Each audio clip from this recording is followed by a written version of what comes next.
Hi, I'm Rick, Cooking with Rick. Today we're going to do stories about food. So I'm doing a food. What kind of food should I do? Well, I decided to do, since it's St. Patrick's Day, why not do corned beef and cabbage? But everybody does corned beef and cabbage. So I decided I'm going to do a variation of it. It's corned beef and cabbage on St. Patrick's Day, right? The Italian way. I got the Irish flag, an Italian flag, an American flag, and I'm covered with the flags. I got everything, all my bases covered. Okay. So, what do I mean by Italian way? Italian way would be meatballs. So what I can do is take this corned beef, I can grind it, right, and then put it in with my chopped meat, or and make a meatball out of it. I think I should not add salt. That would be a problem because I know corned beef is a little bit salty. So first thing you need to do is you want to cut it up, all right? Check it out to see, there is some fat on there. You want to remove some of that fat. I got the chopped meat, the 80-20. Why should I have some fat from here? So, all right. So you trim off. There we got it, You just want to trim it out. There you go. Get off some of this fat. You can work it so. And we get this off here. Because we really don't need any more of that fat. All right. So what are we going to do? We want to cut it. So let's take a look at the other side. Yeah, the other side looks pretty good. So why don't we just cut it here? There you go. And I trim off some more fat here. Hey, where'd this guy come from? There you go. Put it on the side. All right. So what we want to do is we want to cut it about an inch square or something. I don't know. That's just like here, all right? And then we can cut it again. All right. So what we do, I got a bunch here that I'm cutting up. You cut it up there, and then we're going to put it into the food processor. And all right. So now what you want to do is you want it to match the ground of the ground beef or the chopped meat. All right. Well, anyway, I did some of that, so I have some of that. So I'm going to mix that with it. I have a food processor here. All right. Okay. All right. So here it is. All right. So what we want to do is you could drop it in through here or just drop it in normal. I'm going to just take this cover up. All right. And just there you go. Take this cover out and just put everything in here. All right. Let's see what we got.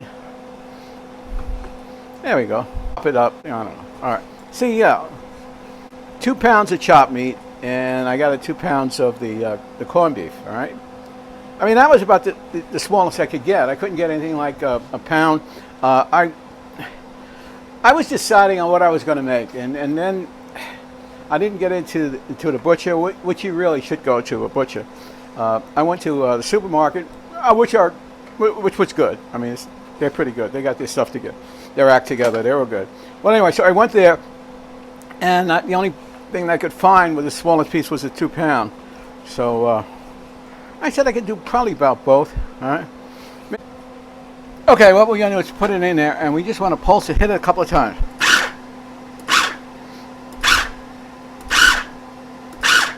We wanted to get to match this consistency. This is a little bit, all right. It looks pretty good now, I think. Kind of matches chopped meat, which I already ground up already, so I'll put some of that in there, right? Yeah, look at it. Yeah, it looks pretty good, all right? Now, this is some of the juice left from the corned beef. I'm going to pour it in there. One thing at a time. When you cook, you do take care of one thing first, all right? All right, first thing now, we have these, what do we want to do with them? We want to mix them, but you don't want to squeeze them like whatever. We just want to mix it together. Got to deviate. I'm not going to put, what do you call in here? Like I said, no salt. Let's just mix this up. I know a lot of Irish people are looking at me and go, what are you doing? What, So mix it up. Like, heavily mix it, just, lightly. So it goes together. What are we going to put in there? Well, I think I'm going to put, I normally put breadcrumbs, but today I think I'm going to put a little panko. And I do have some beef stock. I can put some beef stock in there to give it some liquid. And I do have eggs. I do have some eggs. I don't know if I mean, maybe put a little bit of eggs. I do have some parsley. Put black pepper in there, okay? So I got some parsley. So just take this parsley. I have fresh parsley. Not in my garden because the garden's not ready yet. You know, I think it's coming soon though. So I did a squash omelet. Boy, I got excited. I said I can't wait to do it with my garden. Doing a garden is a lot of fun. Well, cooking is fun too. I mean, this is kind of experimental cooking. So we got some of this parsley going in here. Make the cabbage and I'll layer it. And I'll put some carrots and potatoes. All right, maybe a little more. Some breadcrumbs, but I think panko would be better. Panko will be a little bit actually unseasoned. Okay, you know the story. Why would you get seasoned breadcrumbs and stuff? You're going to season it yourself, right? So I got one of these pankos. All right. So, hey, it's kind of nice. Got a flip top. Let's put a little in here. I mean, that's going to kind of like hold it together, I guess. You can put it. I don't know. I might put an egg. I don't know. Just see how it holds. But the trick I'm going to do with it is after I make it, I'm going to put it. When I make them in ball, I'm going to put them into the cooler, get them nice and cold, and then I'll fry them. I'll crust them. All right. And then we'll throw them in the oven with everything else. I think. Okay, that might work that way. Okay, so here it's kind of like it's kind of coming together here. Huh? Can put some cheese in here, but I have some pecorino romano, and I don't think I want that. It's a little too salty. Beef stock. I could probably drop some of that in there, right? I do have some breadcrumbs here. You know what? Let me throw a little breadcrumbs in. Don't be afraid to experiment when you cook. All right. I mean, try different things. I mean, I always say you add a subtract. You follow the recipe to a T, and then you add a subtract. I mean, you know, this is kind of better now. Kind of better. Great English, Rick. All right, it's a little better. I might add some to give it a little zip. How about some Worcestershire sauce? You notice I'm using two hands because I don't want it. I'm not trying to squeeze it together. I want it to be like loose, so it works this way. All right. Well, it doesn't have much sodium, okay? So why don't we just, or if you bang it, but I got it. Right. I'm not going to put a lot. I just put, as my friend Joe used to say, a skosh. All right. I didn't even see a skosh here. Okay, a little more. There you go. Yeah, just give it a little bit of a little flavor. Kind of weird, right? All right, now I got a skosh. Maybe I throw a little more panko. Other times you want to bind it, you use the egg. So I'm probably just going to do one egg and some beef stock. All right. Pepper. I should do some pepper with this too, right? All right. I do have. You know what? I do have black pepper. There you go. Actual black pepper. Yeah, I don't want to use that grind pepper. This is just regular.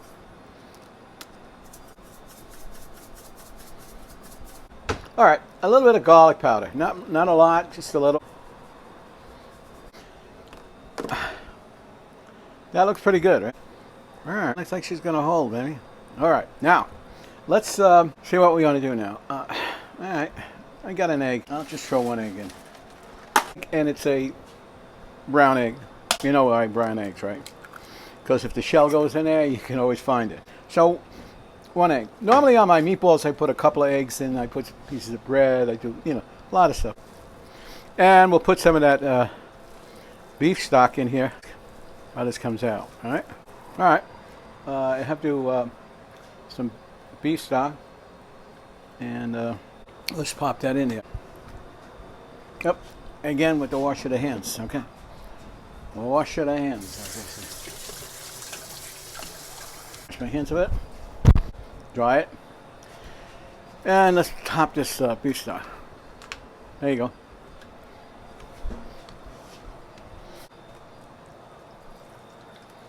That's it. Let the beef stock back. So it looks good. So let's put up the sleeves and make them. Now you can do using these guys, and make it. But that's like a little meatball. I want a bigger one, right? All right. We got a bunch of these, right? have everything falling on top of each other. Now, what we're going to do with these guys is we'll make some meatballs with them, or let's roll them up. You know, I mean, I want them to get cold because then they're going to hold. They'll hold better. Hold better. They'll hold together better. So when you fry them, I don't know how many we'll get in here, but we'll see. It's like 3 there so far. I don't know. We got 3, 6, 9. I don't know. We'll see what we can come up with.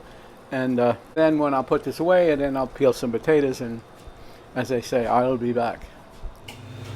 So they're nice and cold. So what I'm going to do is start to fry them. Get your cast iron frying pan, put some canola oil in there, and just place the meatballs in very gently. Don't pop them in, and just very easily put them in there and let them fry. Naturally, I need another frying pan, so let me put some canola oil in. Instead of using the spray, I'll pour some canola oil in there. Now see how these two work. Okay, what we need to do is bring the water up front here. It's boiling, so let's put the potatoes in there. You get 1 potato, you know, and put 2, 3 potatoes in, 4, I guess. I don't know, 4 or 5, and we put them all in here, and we let them cook up. So when they start, when they're done, well, what knife would you use? I get to like this guy. This is kind of a nice looking one. I just got it.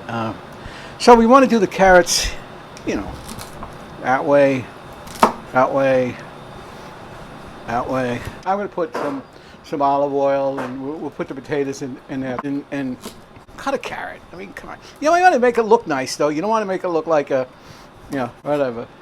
And the thing about it too is you peel them, all right? Sometimes, you know, they don't peel the carrots because they're trying to develop a rustic look. Anyway, okay. So here we go. We're twisting it. Yeah, let's do something real weird with this.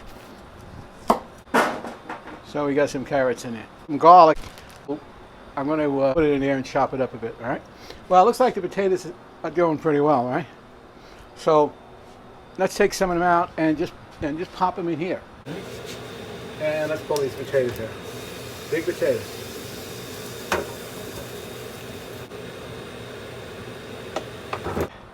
So let's put these potatoes in this guy.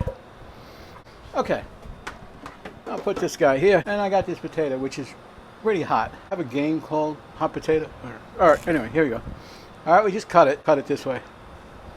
Smaller piece, right? There you go. Ah. Look at that. I got this tray here, and let's put these guys in here. And we're going to put some oil in there. I would just use vegetable oil. I have some vegetable oil.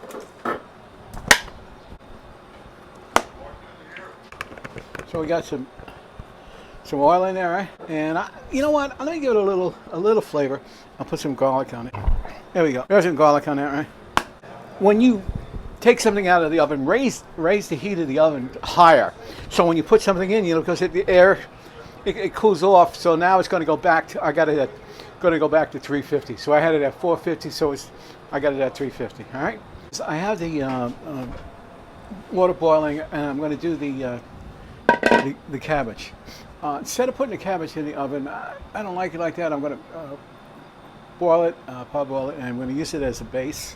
And we'll have potatoes on top of that, and then the meatballs and, you know, carrots. And, hey.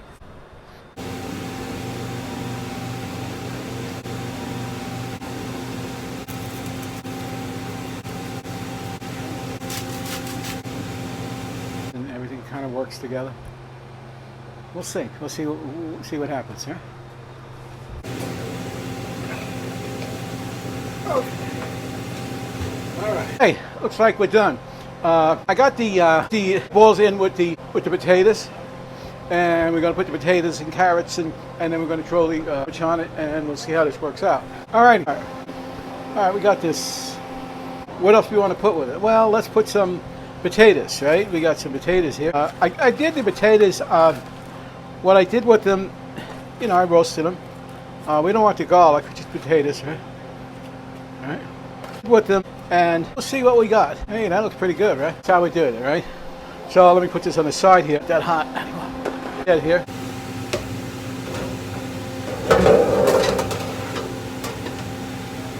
Well, we do a one in a one. All right. Get a little, some of this, right? Yeah, like so, right? A potato. And there's a carrot in here somewhere. Carrot. Gone.